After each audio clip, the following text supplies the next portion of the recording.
There is one particular dish loved by many, if not all Malaysians, the nasi lemak.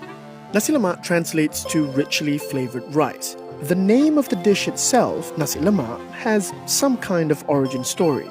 The story begins in a little village on the outskirts of Malacca. Mak Kuntum was well known for her traditional massages on which she made a living. Her daughter Siri was left with the household chores, and that included preparing meals.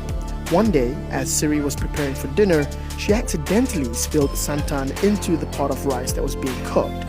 As time passed, the sweet aroma of santan filled the air, and she thought to herself, maybe it'll taste alright. When her mother returned, she took notice of the different taste, to which she asked many times, "Nasi apa ni?" She responded with, "Nasi lemak."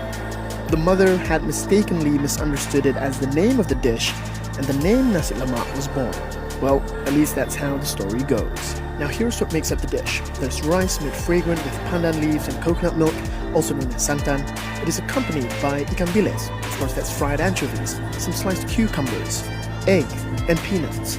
Oh, and you can't forget the sambal. Back in the day, nasi lemak started out as a breakfast dish for farmers. With a long day ahead of them, they needed a hearty meal in the morning to keep them full.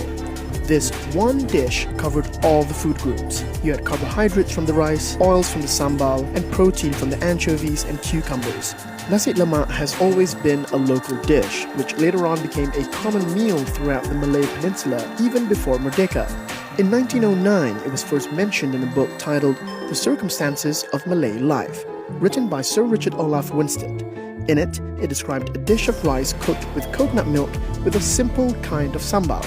So what makes nasi lemak interesting? While we may know it as a Malaysian dish, not all of the ingredients are of Malaysian origin. The spices are pulled from all around the world. The chilies were introduced to us by the Portuguese during the era of the Malacca Sultanate. The use of ikan bilis is common throughout Southeast Asia. Rice is also an Asian staple.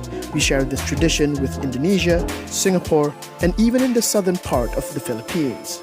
But these days, it isn't just for farmers. We want nasi lemak for breakfast, lunch, tea, pre-dinner snack. We want it anytime and all the time. Now, just take a look at this plate. There's rice, fried anchovies, sliced cucumbers, egg, peanuts, and sambal. Nasi lemak really is the perfect metaphor for Malaysia. Diverse, infinitely adaptable. It's a little bit like us, a happy mixture of everything.